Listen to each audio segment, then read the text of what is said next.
Recent developments in the legal case of rapper Lil Durk, whose real name is Dirk Banks, have brought significant attention to how his legal team is leveraging digital evidence and online activity to challenge the charges against him. On April 26, 2025, it was announced that a judge granted Lil Durk a bail review hearing in his murder-for-hire case, following claims by his attorneys that prosecutors relied on misleading and fabricated evidence to secure an indictment. The hearing, scheduled for May 8, 2025, comes as new court documents revealed that key pieces of evidence, including a fan-edited video and song lyrics, were misused by the prosecution. Durk's legal team argues that these materials were either created or recorded well before the alleged incident, undermining the prosecution's narrative. Central to the controversy is a song titled "Wonderful Wayne and Jackie Boy," which features Lil Durk and was referenced in the superseding indictment. The prosecution pointed to specific lyrics in the song, including the line, "Look on the news and see your son, you screaming no-no," as evidence tying Durk to the crime. However, Durk's attorneys have presented compelling evidence that the song was recorded 7 months before the incident in question, which involved the death of a Savannah rapper in Los Angeles. Furthermore, they revealed that the version of the song used by prosecutors included a news clipping audio overlay, which was not part of the original recording, but rather an edit created and posted by a fan on social media platforms like YouTube or Instagram. This fan-edited version, according to the defense, was falsely presented as Durk's original work to bolster the case against him. The defense team emphasized that the government has wrongly attempted to hold Durk accountable for content created by unaffiliated third parties. In their filing, they stated, "In arguing for Mr. Banks' detention, the government has attempted to hold Mr. Banks responsible for video clips that YouTubers and Instagram users have edited, produced, and posted to social media, but with whom Mr. Banks has no affiliation." To further support their argument, the defense provided documentation, including the original project file for "Wonderful Wayne and Jackie Boy," showing that it was created months before the incident. This timeline directly contradicts the prosecution's claim that the lyrics were written in response to or as an admission of involvement in the crime. The misuse of this evidence has sparked broader discussions about the role of digital media in legal proceedings, particularly in cases involving high-profile figures like Lil Durk. The internet, while a powerful tool for communication and expression, can also be a double-edged sword, as fan-created content or social media posts can be misconstrued or weaponized in court. Durk's legal team is capitalizing on this vulnerability, arguing that the prosecution's reliance on manipulated or irrelevant digital evidence undermines the integrity of the case.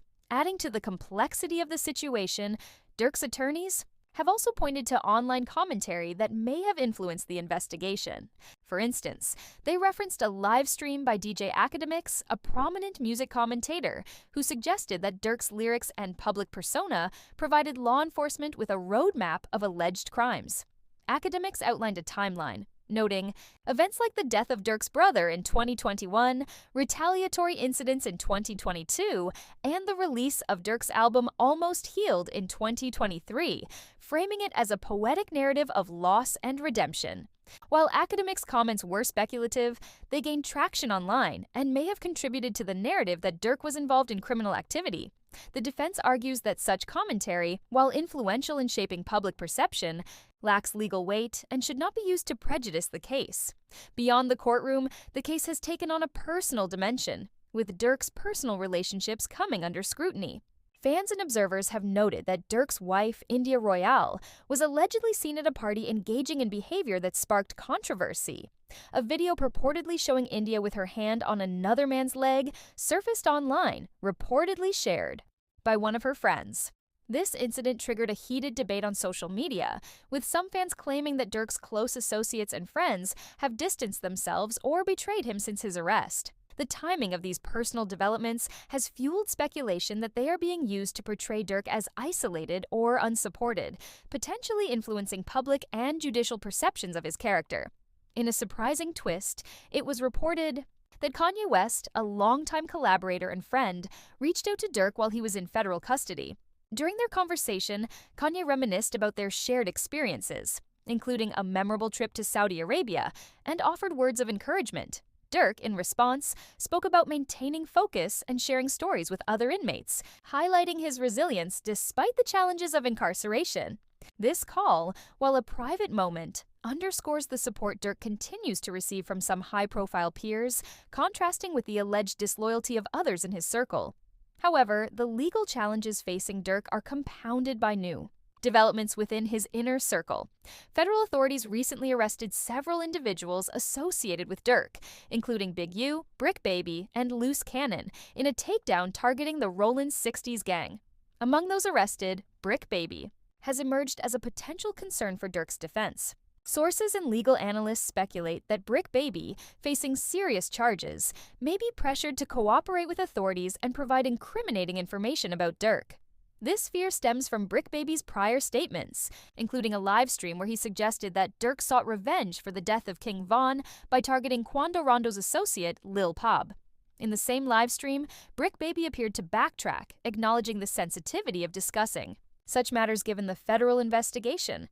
Brick Baby's comments have drawn particular attention because they align with the prosecution's narrative. In one instance, he allegedly stated that he would have provided Quando Rondo's location to Durk out of loyalty if asked, a remark that prosecutors have linked to the lyrics in Wonderful Wayne and Jackie Boy.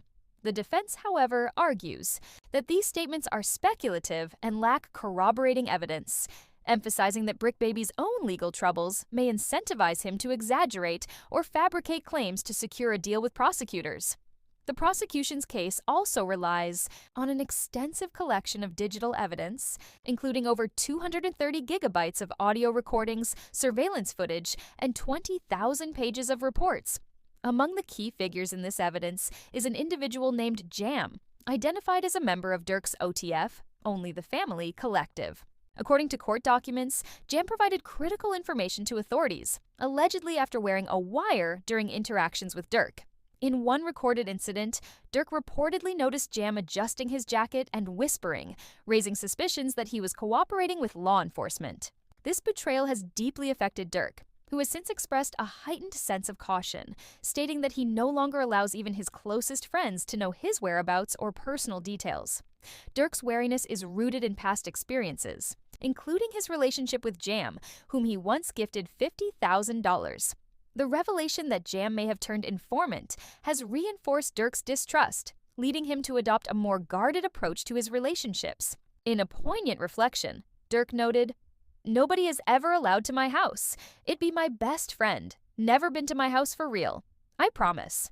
This sentiment underscores the toll that betrayal and scrutiny have taken on him, both personally and professionally. The prosecution's case also attempts to connect Durk to the deaths of Stefan Mack, who was allegedly involved in the killing of Durk's brother, D. Thang, and Jam's baby mama, who passed after Durk reportedly learned of Jam's cooperation. A social media post by Durk, shared just 30 minutes after Stefan Mack's death and captioned "For D. Thang," is cited as evidence of his involvement. Additionally, an Instagram live session the following day, where Durk referenced retaliatory actions, has been scrutinized by authorities. However, Durk's legal team argues that these posts and statements are circumstantial and do not definitively prove his guilt. Amid these challenges, Durk's team is actively working to shape a positive narrative. A viral comment online suggested that recent releases of Durk's motivational speeches and heartfelt moments are part of a strategic effort to highlight his positive influence and community impact. This approach aims to counter the prosecution's portrayal of Durk as a criminal mastermind, instead presenting him as a figure of inspiration and resilience. Additionally, reports surfaced that Durk was attacked in his cell block at the LA County Jail, prompting his attorneys to argue that the facility failed to ensure his safety. This incident has fueled calls for a change in his detention conditions, further amplifying the urgency of his bail review.